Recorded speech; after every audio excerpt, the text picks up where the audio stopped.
Hello दोस्तों, तो मेरे इस YouTube चैनल में आप सभी का स्वागत है। अगर आप मेरे इस YouTube चैनल पर नए हो तो मेरे इस चैनल को सब्सक्राइब करना और मैं जो कहानी सुनाने वाला हूँ अगर वो अच्छी लगे तो उसको लाइक करना। तो मैं जो आपको एक कहानी सुनाने वाला हूँ वो है किस्मत से लड़ने वाले एक लड़के की। तो ज्यादा देरी न करते हुए हम अपनी कहानी को स्टार्ट करते हैं। शहर के कोने में बसी एक पुरानी झुग्गी, टपकती हुई छत और मिट्टी से भरा हुआ आंगन। वहाँ रहता था आदित्य, एक गरीब घर का लड़का। पिता रिक्शा चलाते थे और माँ घरों में बर्तन धोती थी। रात को अक्सर घर में खाना इतना कम होता था कि माँ भूखी सो जाती थी और बेटे को रोटी खिला देती थी। आदित्य के सपने बहुत ही बड़े थे पर हालात उससे भी बड़े। कई बार स्कूल फीस के लिए माँ की चूड़ियाँ बिकी, कई बार पिता की आंखों से आंसू आए और कई बार आदित्य सोचता शायद मैं कभी इस गरीबी से नहीं निकल पाऊंगा। आदित्य ने कॉलेज के बाद नौकरी की तलाश की। कहीं रिज्यूमे रिजेक्ट हुआ, कहीं लोगों ने गरीबी का मजाक उड़ाया। अखबार में बड़ी कमाई, बड़ा सपना का विज्ञापन देखा। वो था फॉरएवर लिविंग प्रोडक्ट्स का मौका। लोगों ने हंसकर कहा, बेचारे गरीब का एमएलएम में क्या होगा, तू तो ठगा जाएगा।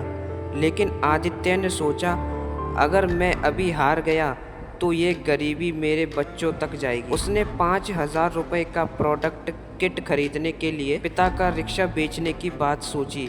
पिता की आंखें भर आईं। बोले, बेटा अगर तू कर सकता है तो कर। आदित्य ने पहली मीटिंग ली, कोई नहीं आया। दूसरी मीटिंग ली, सिर्फ एक दो दोस्त आए और उसने भी कहा ये सब धोखा है। गांव के लोग ताने मारते, अब ये लोटन सोटन का काम करेगा, साबुन बाम बेचेगा। वो रात को रोता था। माँ चुपके से कहती, बेटा मेहनत कभी बेकार नहीं जाती। आदित्य पैदल 10-10 किलोमीटर जाकर प्रोडक्ट डिलीवर करता। गर्मी में पसीना, बारिश में भीगा हुआ शरीर। कभी बस का किराया नहीं होता तो पैदल पैदल जाता। धीरे धीरे उसके ग्राहक बढ़ने लगे। पहली बार 1,000 रुपए की कमाई हुई। उसने माँ को दूध लाकर दिया। माँ की आंखें भर आईं। बेटा तूने पहली बार अपने पैसों से दूध लाया है। उसका डाउनलाइन पहला मेंबर जुड़ा, रवि। फिर एक एक करके लोग आते गए। आदित्य उन्हें सिर्फ प्रोडक्ट नहीं बेचता बल्कि उन्हें सपनों पर विश्वास करना सिखाता था। 3 महीने में वो सुपरवाइजर बना और 6 महीने में वो मैनेजर बन गया। लोग जो हंसते थे अब पूछते हैं, भाई तूने ये कैसे किया। उसने गांव में एक मीटिंग रखी जहां उसने अपने पिता को स्टेज पर बुलाया। पापा, आपने रिक्शा बेचकर मेरे लिए सपने खरीदे, आज मैं आपको आपकी मेहनत का फल लौटा रहा हूँ। पिता की आंखों में आंसू बह निकले। सारा गांव तालियां बजा रहा था और 2 साल में आदित्य सफायर मैनेजर बन गया। उसने नया घर खरीदा, माँ के लिए सुनहरी चूड़ियाँ वापस खरीदी, पिता को नया स्कूटर दिलाया।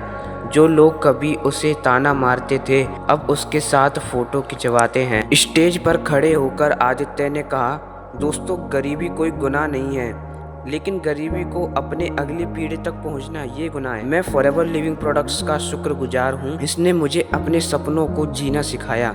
अगर मैं कर सकता हूँ तो आप भी कर सकते हैं। अगर ये कहानी आपको अच्छी लगी हो तो लाइक करना और अपने दोस्तों को शेयर करना और ऐसी कई सारी इंटरेस्टिंग कहानियों के लिए मुझे सब्सक्राइब कर लेना।